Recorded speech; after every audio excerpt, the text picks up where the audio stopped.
বিজেপির আমলে গ্রেপ্তার? আজকে আমি তো ঘটনায় ছিলাম না, কিন্তু আমাকে পরিকল্পিতভাবে বিধায়ক এবং বিধায়কের যে লোক তারা পরিকল্পিতভাবে আমাকে অ্যারেস্ট করেছে। কেন করলো? ভাঙচুরের অভিযোগ উঠছে তো। কোনো ভাঙচুর হয়নি, ঘটনা আমি জড়িতও ছিলাম না। ঘটনার দুদিন আগে আমার সঙ্গে বসতা হয়েছিল, সেই কারণে আমাকে জেলে কি বলে নিয়ে বচসা? কি নিয়ে বচসা? একটা কারণে বসতা হয়েছিল।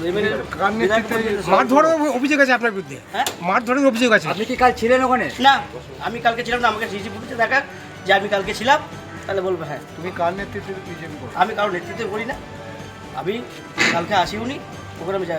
আপনি কোন দলের? আমি বিজেপি দলের। বিজেপি দলের? কার নেতৃত্বে আপনি? আমি কারোর নেতৃত্বে না, আমি বিজেপি করি।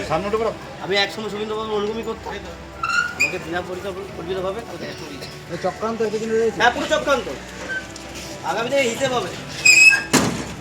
গোপন রোগ লুকিয়ে রেখে দাম্পত্য জীবন নষ্ট করছেন? এখন আপনার এলাকাতেই রয়েছে আধুনিক ও বিশ্বস্ত চিকিৎসার ব্যবস্থা। পুরুষদের লিঙ্গ ছোট বা বাঁকা, শীঘ্র পতন, স্বপ্নদোষ, প্রস্রাবে জ্বালাপোড়া, মহিলাদের সন্তান না হওয়ার সমস্যা, সাদাস্রাব, অনিয়মিত রক্তস্রাব, শারীরিক দুর্বলতা, এছাড়াও যে কোনো গোপন রোগের চিকিৎসায় আপনার বিশ্বস্ত ঠিকানা মা তারা ক্লিনিক। ঠিকানা মেমারি তারকেশ্বর রোড, সুলতানপুর মোড়ের সন্নিকটে। যোগাযোগ 8967764684 এই নম্বরে। তাই গোপন রোগ চেপে রেখে আর জীবন নষ্ট নয়। আজই যোগাযোগ করুন এবং সঠিক চিকিৎসার মাধ্যমে সুস্থ ও সুন্দর জীবন ফিরে পান।